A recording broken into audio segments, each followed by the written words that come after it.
राधे राधे भक्तजनों, आप लोग कैसे हैं? उम्मीद हो कि आप लोग अच्छे होंगे, स्वस्थ होंगे। तो आज की सुंदर सी कथा है भगवान श्री शंकर भगवान पे कि भगवान शंकर ने वीरभद्र को क्यों प्रकट किया था, किस लिए प्रकट किया था। आप लोग जानते हैं तो आप लोग कमेंट में जरूर लिखें कि किस लिए वीरभद्र को भगवान शंकर ने प्रकट किए थे। तो उसी पे एक सुंदर सी कथा है जो बहुत सुंदर कथा है। कथा अंत तक आप लोग सुनिएगा, तभी आप लोगों को समझ में आएगा। और कथा को बीच में आप लोग न छोड़ें। हम आप लोगों से हर कथा में रिक्वेस्ट करते हैं कि किसी भी कथा को जब आप सुनते हैं तो अंत तक सुनिए। अगर वीडियो को लाइक नहीं किए हैं तो लाइक कर लें, सब्सक्राइब कर लें, क्योंकि अगर चैनल को सब्सक्राइब करेंगे और बेल आइकन को दबाएंगे तो सबसे पहले वीडियो आपके पास आएगा नोटिफिकेशन। तो शेयर जरूर करें, अगर वीडियो अच्छी लगे तो शेयर जरूर करें। तो वीरभद्र को भगवान शंकर ने इसलिए प्रकट किए थे कि जो माता सती का पिता थे राजा दक्ष, तो ये अहंकारी राजा थे। ये अहंकार इसलिए करते थे कि इनको एक पद दिया गया था।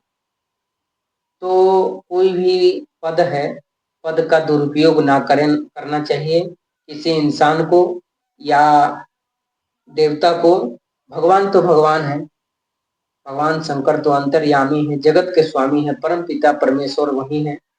और उनके शरण में हम लोग हैं, उन्हीं की कृपा दया दृष्टि से ये जिंदगी चल रही है। तो भगवान शंकर की हर दिन सुबह शाम शुक्रिया अदा करनी चाहिए, क्योंकि ये विष को पीने वाले देवों में देव महादेव है। तभी तो इनका नाम पड़ गया, विष पीने वाले शंकर जी को देवादिदेव महादेव नाम पड़ गया। तो ये महादेव जो हैं हमारे, ये सब कुछ हर लेते हैं, इनके शरण में सब कोई रहते हैं। तो वीरभद्र को इसलिए प्रकट किया था भगवान शंकर ने कि ये शंकर जी जो अपना राजा दक्ष थे, ये माता सती जब यज्ञ हो रहा था तो यज्ञ का निमंत्रण सबको दिए थे। श्रीमन नारायण को, ब्रह्मा जी को, पूरे लोक को, सबको निमंत्रण दिए थे। लेकिन भगवान शंकर को निमंत्रण नहीं दिए थे, क्योंकि श्रीमन नारायण को अपना आराध्य मानते थे और भगवान शंकर को छोटे मानते थे। तो भक्तों, जिंदगी में जब तक है ये जिंदगी, फुर्सत मिलेगी ना काम से, और जब दिन दुखियों की सदा सेवा करें, राह चलते सबको गले लगाएं और मुंह से गुण गाते रहें भगवान शंकर की कि हे भोले शंकर, हमारी जिंदगी आपकी कृपा दया दृष्टि से जिंदगी चल रही है। तो भक्तों, अहंकार नहीं होना चाहिए। तो ये राजा दक्ष को अहंकार हो गया था, पद का, प्रतिष्ठा का। तो भगवान की माया जो है ना, माया प्रबल है। जब हमारे पास धन आता है ना, तो हम अहंकार से भर जाते हैं, और अहंकार ही हमें, हमारी जो है पतन का कारण है। तो अहंकारी व्यक्ति का पतन जल्दी हो जाता है। तो वैसे ये राजा दक्ष हैं, ये हरदम मैं करते थे। तो भगवान शंकर ने इनको, जब वीरभद्र ने सर काट दिया, तो भगवान शंकर ने बकरे का सर क्यों लगाया? क्योंकि इस दुनिया को दिखाना चाहते हैं कि देखो भक्तों, जो अपना मैं में रहेगा वो बकरे का सर उसके सर में लगेगा। लेकिन हम दुनिया में रह के हम लोग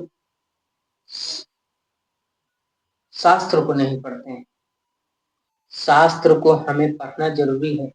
जब हम सनातन धर्म में जन्म लिए हैं तो शास्त्र को पढ़ेंगे, तभी हमारे भगवान को कोई उंगली नहीं दिखाएगा। तो हम लोग शास्त्र को कम पढ़ते हैं और इधर उधर की बातें इस दोनों कान से ज्यादा सुनते हैं। तो देखिए भक्तों, इधर उधर की बात नहीं सुनना है, और मोबाइल है तो कथा जरूर सुनिए, क्योंकि कथा ही एक जरिया है कि जो इंसान को रास्ता सही दिखलाता है, और गलत गलत रास्ता तो छोड़ दीजिए, रास्ता सही ही दिखलाएगा कथा। तो मन पे कंट्रोल रखिए, क्योंकि ये मन बड़ा चंचल है। ये मन चंचल है। ये करोड़ों जन्म से भटक रहा है ना, लाखों करोड़ों जन्म से भटक रहा है। पुनरति जन्म पुनरति मरणम जठरे सैनम। ये आत्मा जो है ना, परमात्मा तो बैठे हुए हैं, लेकिन आत्मा जो है ना, ये करोड़ों जन्म से भटक रही है, कभी इस शरीर में कभी उस शरीर में। तो इसकी योनि करोड़ों जन्म से है। ये मन कंट्रोल नहीं हो सकता है।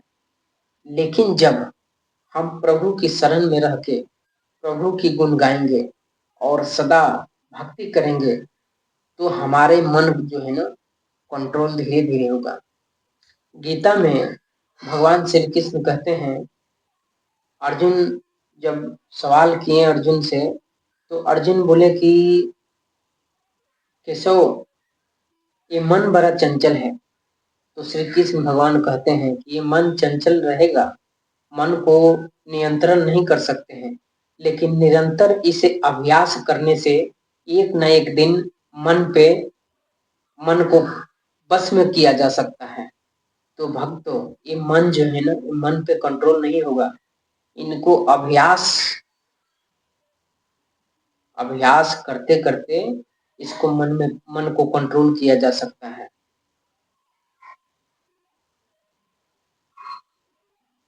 एक आप किताब में सुने होंगे या ऐसे सुने होंगे कि रसरी आवत जात है सिल पर परत निशान।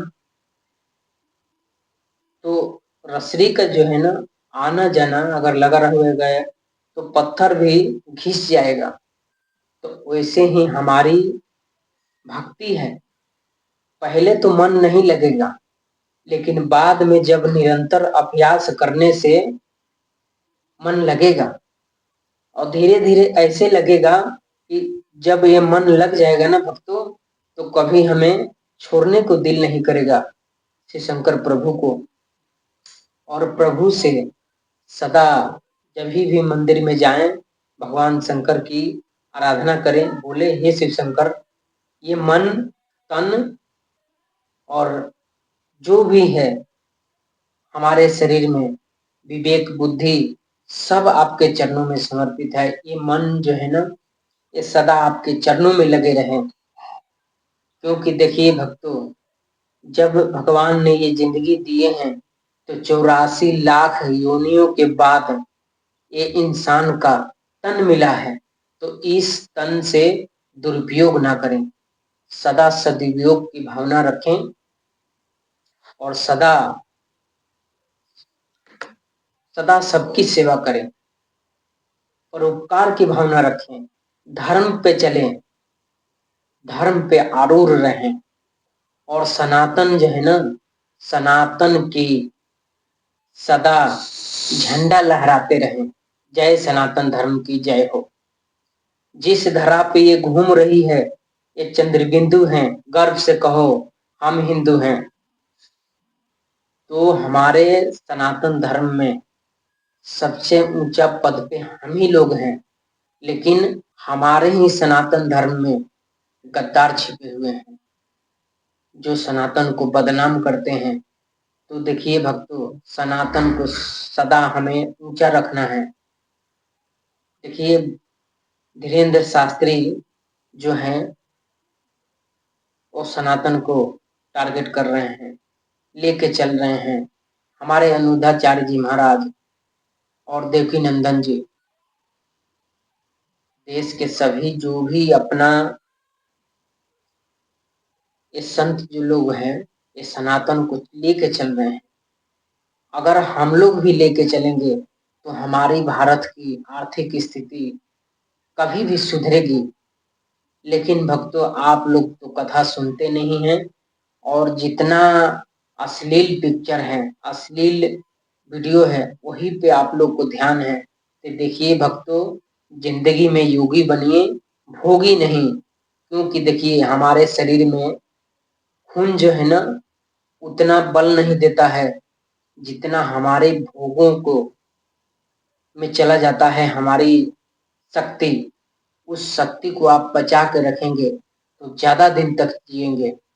अगर उस शक्ति को दुरुपयोग कर दिए तो आपकी जिंदगी ज्यादा दिन तक नहीं रहेगी। ये हम नहीं, ये शास्त्र कह रहा है। हमारी बातें एकदम सच है, लेकिन कड़वा है, सत्य है।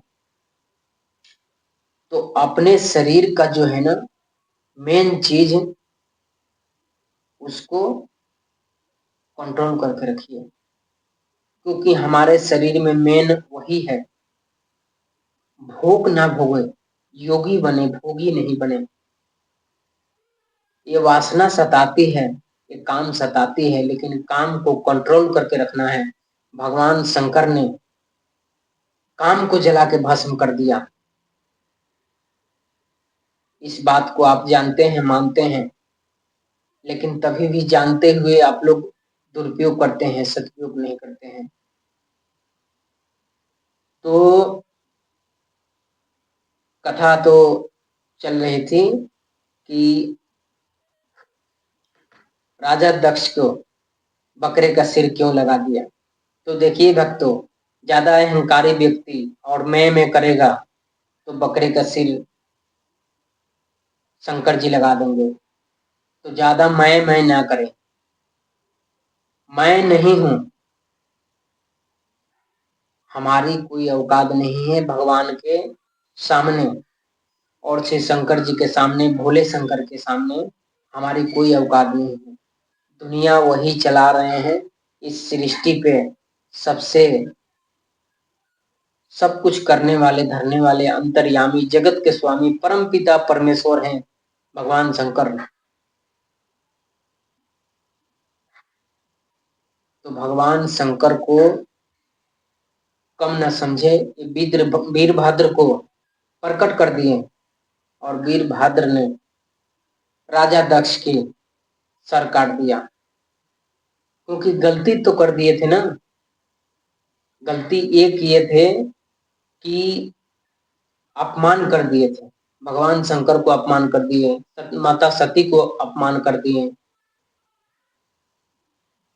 तो वीरभद्र जो है ना, ये बहुत ताकतवर है। ये भगवान शंकर का अंश है। ये जब प्रकट होते हैं ना, तब प्रलय ला देते हैं, प्रलय ला देते हैं। इस कलयुग में इतना अधर्म धर्म हो रहा है। अगर इस कलयुग में अगर वीरभद्र ने प्रकट हो गया तो पूरी सृष्टि को विनाश करके रख देंगे, अधर्मियों का नाश करके रख देंगे। लेकिन अधर्मी व्यक्ति हम ही लोग हैं, लेकिन दूसरे को हम अधर्मी बोलते हैं। दशहरे में पूरे रावण को जलाया जाता है पूरे भारत में, लेकिन हमारे अंदर जो रावण बैठा हुआ है उसको कौन जलाएगा भक्तों। तो देखिए भक्तों, सदा जीवन जिए, लेकिन भगवान की शरण में जिए। तो हमारी आप लोगों को कथा कैसी लगी, हमें वीडियो को लाइक सब्सक्राइब कमेंट करें। कमेंट इसलिए करें, हर वीडियो में आप लोगों को बताता हूँ कि जो भी हमारे से गलती हो गई हो तो कमेंट करेंगे, तभी हमको पता चलेगा कि हमारी कथा में कौन सी गलती हुई है, जो उस गलती को सुधारेंगे। बाकी राधे राधे।